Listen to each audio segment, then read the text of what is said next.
Vous souhaitez perdre du poids? Nicolas Hoth, responsable de la préparation physique et de la nutrition au sein du MMA Factory. Laissez-moi vous guider sur le sujet en quelques minutes. Lorsque l'on parle de perte de poids, le plus important, ce n'est pas le timing, combien de repas je fais dans la journée ou à quel moment je mange le plus d'aliments.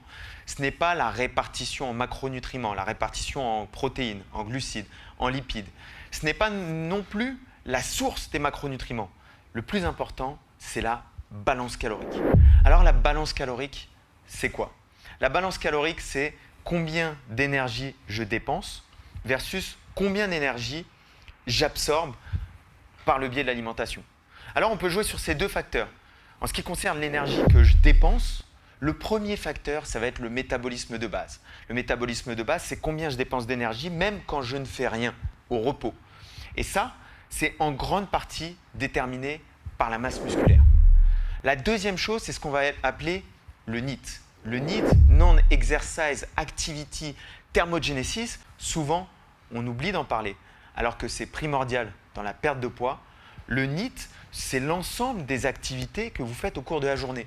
Est-ce que vous allez au travail à pied ou est-ce que vous y allez en voiture? Est-ce que vous prenez les escaliers ou l'ascenseur? Est-ce que vous êtes debout? Est-ce que vous êtes assis? Est-ce que vous faites du bricolage? Est-ce que vous restez devant la télé? Etc. etc. L'addition de toutes ces petites activités physiques compte beaucoup plus dans la dépense énergétique que l'activité physique en elle-même. Bien sûr, la troisième chose, et vous l'avez compris, c'est l'activité physique.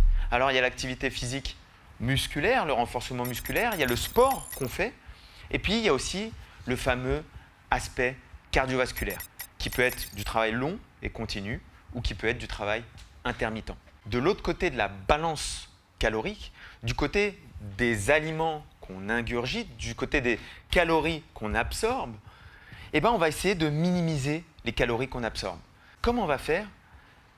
La première chose, c'est qu'on va choisir des aliments qui ont un grand effet sur la satiété, sur la faim, mais qui comprennent peu de calories. Les meilleurs aliments pour ça, ce sont les légumes. Les légumes riches en fibres, ces fibres, ce sont des parties, des macronutriments que l'on ne digère pas, mais qui prennent de la place dans le système digestif. Ce sont vos meilleurs alliés pour la perte de poids. Donc les légumes, les fruits, et puis ensuite les protéines. Pourquoi les protéines? Les protéines pour la préservation de la masse musculaire. Parce qu'on souhaite perdre du gras, mais on ne souhaite pas perdre du muscle. Le muscle est responsable du métabolisme de base dont on a parlé tout à l'heure. Et ce qu'on veut perdre, c'est le gras. Et on veut conserver le muscle, voire développer le muscle. Parce que la recomposition corporelle est capable de gagner du muscle et perdre du gras en même temps. C'est quelque chose qui est accessible pour la plupart des débutants. La deuxième chose qu'on va mettre en place au sujet de l'alimentation, c'est qu'on va consommer ces calories de manière solide au lieu de les consommer de manière liquide. Je vais prendre un exemple très simple, les fruits. Si je me fais un smoothie, je peux mettre plein de fruits dans un smoothie et à la fin de ce smoothie, quelque part, j'ai encore faim. Au lieu de faire ça, ce que je peux faire, c'est manger mes calories, manger mes fruits. Et je vous garantis qu'après avoir mangé une pomme, deux pommes, on n'a déjà plus faim. Enfin, la dernière chose qu'on va faire, c'est qu'on va prêter une attention particulière à ce qu'on mange. Comment? On peut noter ce qu'on mange, on peut prendre en photo ce qu'on mange, mais le fait de faire attention à ce qu'on mange, de prendre le temps de manger, de prendre le temps de mastiquer, va grandement aider à perdre du poids. Alors, la perte de poids, c'est quoi? Deux choses. Du côté de la dépense calorique, on va augmenter l'énergie que l'on dépense au quotidien. On va augmenter le NEAT, on va être plus actif, on va bouger un peu plus, on va prendre les escaliers, on va être plus actif au quotidien. Ensuite, on va augmenter son métabolisme de base. Comment? En faisant un travail de renforcement musculaire, en faisant un travail de développement musculaire, d'hypertrophie. Ensuite, on peut compléter ce travail, mais c'est quelque chose d'additionnel, par une dépense calorique en faisant des exercices à prévalence cardiovasculaire. Le fameux travail continu et lent ou du travail intermittent tel qu'on le connaît.